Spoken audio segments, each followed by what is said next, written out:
अस्सलामुअलैकुम। कैसे हैं आप सब? उम्मीद है खैर खैरियत से होंगे। तो आज मैं अपने मसाले वगैरह तैयार कर लूँगी। मैं हमेशा से 2 से 3 महीने का साथ में ही पीस कर रखती हूँ। तो इसके लिए मैंने 1 किलो अदरक, 1 किलो लहसुन, पौना किलो हरी मिर्च ली है।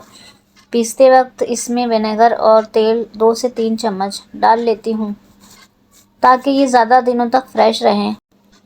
तो देखिए मेरे मसाले पीस गए हैं। अब मैं इन्हें आइस ट्रे में भरकर फ्रीज़ कर दूँगी और जब ये क्यूब बन जाएंगे तो मैं इन्हें दोबारा से फ्रीज़र में रख दूँगी। और ये 1 क्यूब 1 चम्मच पेस्ट है, तो उसी हिसाब से मुझे अगर 2 चम्मच अदरक लहसुन चाहिए तो मैं 2 क्यूब ले लेती हूँ, और अगर 1 चम्मच चाहिए हो तो 1 क्यूब लेती हूँ। इस तरह से मुझे 3-4 महीने तक जिंजर गार्लिक पेस्ट की टेंशन नहीं रहती है। अब मैं बकरा ईद में ही दोबारा तैयार करूँगी इन्हें। जब अदरक लहसुन सस्ते हों तो इन्हें हम बनाकर इसी तरह फ्रीज़ कर लेंगे, तो उनकी महंगाई के वक्त हमें इन्हें ख़रीदना नहीं पड़ेगा। तो अदरक लहसुन तो मेरे फ्रीज़ हो गए हैं। अब इसके बाद मैं बनाती हूँ हरी चटनी, जिसके लिए हमें चाहिए पुदीना, हरा धनिया, नींबू, ज़ीरा, लहसुन की 2 से 3 कलियाँ और हरी मिर्चें, नमक, और इसके साथ साथ मैं 2 से 4 आइस क्यूब ज़रूर डाल लेती हूँ ताकि इनका कलर काला ना पड़े, हमारी हरी चटनी फ्रेश लगे और उसका कलर भी एकदम ग्रीन आए। क्योंकि मिक्सी में टेम्परेचर बहुत गर्म होने की वजह से कलर डार्क हो जाता है। इस वजह से मैं हमेशा ग्रीन चटनी में आइस क्यूब ज़रूर डालती हूँ ताकि ये फ्रेश लगे। तो ग्रीन चटनी भी रेडी हो गई है। इन्हें आइस ट्रे में रख कर मैं क्यूब बनाकर इन्हें ज़िप-लॉक बैग में फ्रीज़ कर दूँगी। तो फ्रेंड्स, अब बनाते हैं खट्टी मीठी हलवाई वाली मीठी चटनी। इमली को आधा से 1 घंटा पानी में भिगा के रख देंगे। जब ये अच्छे से फूल जाएगी हमारी इमली, तो इसे मसल कर, इसको छान कर इसका पल्प अलग कर लेंगे। खट्टी मीठी चटनी बनाने के लिए हमें किन किन चीज़ों की ज़रूरत पड़ेगी देख लेते हैं। Ginger powder 1 tablespoon, garam masala 1 tablespoon, red chilli powder 1 tablespoon, काला नमक 1 टेबलस्पून, मंगरेल फूड कलर 1 टेबलस्पून, 200 ग्राम इमली का पल्प और आधा किलो गुड़, 10 से 12 खजूरें। एक पतीली में गुड़ और थोड़ा पानी डालकर पकने के लिए रख देंगे। गुड़ जब डिज़ोल्व हो जाए तो उसमें इमली का पल्प और जितने भी हमारे सारे मसाले हैं डालकर 15 से 20 मिनट मीडियम आंच पर हम पकाएंगे। चटनी हमारी जब गाढ़ी होने लगे तो उसमें 2 चम्मच कॉर्नफ्लावर पानी में डिज़ोल्व करके डाल देंगे और 3 से 4 मिनट उसे पकाएंगे। और जब थिकनेस लगने लगे तो चूल्हा बंद करके हमारी चटनी को हम ठंडा कर लेंगे। तो ये देखिए माशाल्लाह बड़ी अच्छी चटनी हमारी तैयार हो गई है। खुशबू भी बहुत अच्छी आ रही थी। आधी चटनी को मैं कांच की बोतल में रखूँगी और आधी चटनी को मैं क्यूब बनाकर फ्रीज़ कर लूँगी, ताकि स्टार्टिंग के 15 दिनों में मैं अपनी कांच की बोतल की चटनी इस्तेमाल करूँगी। 15 दिनों बाद मैं क्यूब निकाल कर उसे इस्तेमाल करूँगी। आप लोग भी ये खट्टी मीठी चटनी ज़रूर ट्राई करके देखना, बहुत ही टेस्टी बनती है। एकदम इसका टेस्ट हलवाई जैसा रहता है। और मैं जब कॉर्नफ्लावर डिज़ोल्व कर रही थी तो उसमें मसालों से ज़ीरा गिर गया था, तो उसे आप लोग ये नहीं समझना कि वो कीड़ा है, वो ज़ीरा गिर गया था। तो वीडियो में ऐसा लग रहा है कि उसमें शायद कुछ कीड़ा पड़ा है, लेकिन वो ज़ीरा गिर गया था मुझसे। ऑलमोस्ट मेरी चटनी रेडी हो चुकी है। इसे मैं ठंडा कर लूँगी। ठंडा होने के बाद ये और ठीक हो जाएगी। तो देखिए मेरी चटनी रेडी हो चुकी है हलवाई स्टाइल में। तो इसे मैं आधी कांच की बोतल में रखूँगी स्टार्टिंग के 15 दिनों के लिए, और आधी 15 दिनों के बाद के लिए क्यूब बना कर रख लूँगी ताकि ये ज़्यादा फ्रेश रह सके। ट्रे में आपको चटनी थोड़ा मैसी लग रही होगी, पर हमारी कन्वीनियंट के लिए चलेगा इतना। तो अब हम करते हैं मटर और फ्रेंच फ्राइज़ फ्रीज़। इसके लिए हम पानी चढ़ा देंगे और उसमें 1 चम्मच शक्कर डाल के पानी बॉईल होने देंगे। फिर छिले हुए मटर को हम डालकर बॉईल कर लेंगे। जब हमारी मटर हाफ़ कुक हो जाए तो उसे हम छान कर एकदम ठंडे पानी में डालेंगे ताकि उसका कुकिंग प्रोसेस रुक जाए। तो देखिए मेरी मटर हाफ़ कुक हो गई है। अब मैं इसे फटाफट छान कर ठंडे पानी में डाल लूँगी और इसे ठंडा करके एक कपड़े पर सुखा लूँगी। जब ये अच्छे से सूख जाएंगे तो इन्हें ज़िप लॉक बैग में अपनी ज़रूरत के अकॉर्डिंग पैक करके फ्रीज़ कर दूँगी।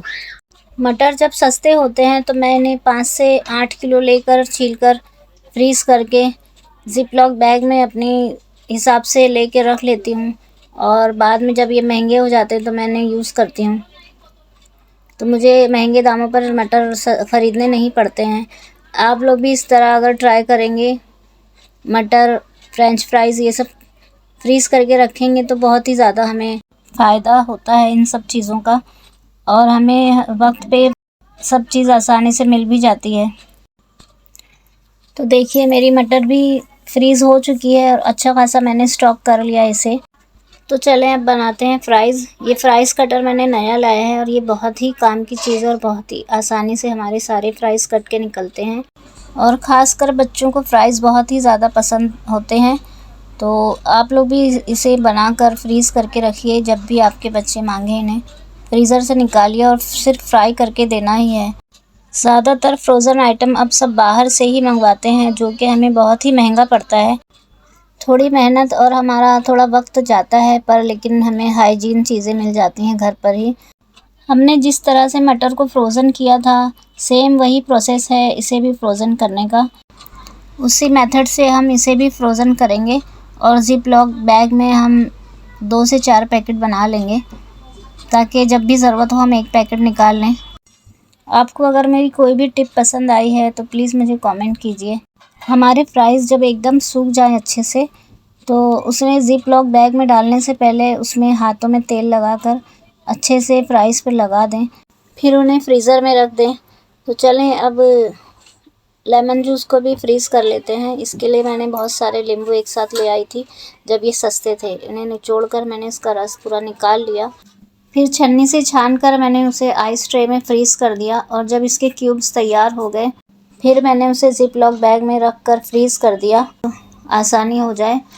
और जब मुझे 1 ग्लास या 2 ग्लास नींबू पानी बनाना है तो मैं 1 से 2 क्यूब निकाल कर सिर्फ शक्कर नमक डालकर उसे फटाफट बना सकती हूँ। तो देखिए मेरे लेमन क्यूब्स तैयार हो गए हैं, और ये देखने में इतने प्यारे लग रहे थे, ऐसा लग रहा था सही में ये लेमन्स हैं। अब मैं इन्हें दोबारा से ज़िप लॉक बैग में रख कर फ्रीज़ कर दूँगी, और जब भी मुझे इफ्तार के वक्त लेमन जूस बनाना है, नींबू पानी बनाना है, तो उन्हें मैं 1 से 2 क्यूब अपने ज़रूरत के हिसाब से निकाल कर नींबू पानी बना लूँगी फटाफट, जिसकी वजह से मेरा वक्त भी बच जाएगा। तो चलिए अब बनाते हैं प्याज का बिरिश्ता। मैंने 4 से 5 किलो प्याज ली। उन्हें काटने में बहुत वक्त लगा और बहुत आंसू भी मेरे गिरे, पर ये बहुत ही काम की चीज़ है। हम इन्हें बिरिश्ता करके रख लेंगे तो हमें सहरी के वक्त या इफ्तार के बाद खाना वगैरह बनाना है, उसके लिए फटाफट हम बिरिश्ता डालकर अपना खाना बहुत ही जल्दी रेडी कर सकते हैं। और इसे भी मैं फ्राई करके ज़िप लॉक बैग में रख दूँगी, अलग अलग बैग्स में। और मैं हर साल इसी तरह अपनी रमज़ान से पहले सारी तैयारियां कर लेती हूँ कुकिंग वगैरह की। मेरी कोशिश तो यही होती है कि ज़्यादा से ज़्यादा मैं काम रमज़ान से पहले ही निपटा लूँ, शॉपिंग वगैरह भी, ताकि हमें रमज़ान में ज़्यादा से ज़्यादा इबादत करने का वक्त मिल सके। तो चलें अब मसाले भी तैयार कर लेते हैं दही बड़े, रगड़े और भजिया के लिए। इसके लिए सारे मसालों को मैंने अलग अलग भून लिया है और इसे अलग अलग बॉटल्स में रख दूँगी। ज़ीरा अलग मैंने पीस लिया है, धनिया ज़ीरा अलग पीसा है, और चिली फ्लेक्स के लिए अलग भून के पीस लेंगे लाल मिर्ची। और ये देखिए मेरे मसाले रेडी हो गए हैं। अब हम भजिए का मिक्सचर तैयार कर लेते हैं। इसके लिए मैंने जो सारे मसाले पीसे थे उसे बेसन में मिक्स करके एक डब्बे में डाल देंगे, ताकि हमें पकाने के वक्त सिर्फ नमक डालना हो बेसन में। इतने सारे डब्बों को बार बार खोलने की ज़रूरत ना पड़े, इससे अपना वक्त भी बचेगा और फटाफट हमारा खाना भी बन जाएगा। कभी कभी क्योंकि इफ्तारी में हमें लेट हो जाता है, इस तरह से हम बेसन में मसाले वगैरह मिलाकर रखेंगे तो हमारी भजिया बहुत ही जल्दी बन जाएगी। तो देखिए मैंने इस तरह से भजिया या पकौड़ों का बेसन मसाले लगा कर तैयार करके रख दिया है। इफ्तार के वक्त मुझे बिल्कुल भी टाइम नहीं लगेगा भजिया बनाने में। अपना और अपनों का ख्याल रखिए, दुआओं में याद रखें। अल्लाह हाफिज़।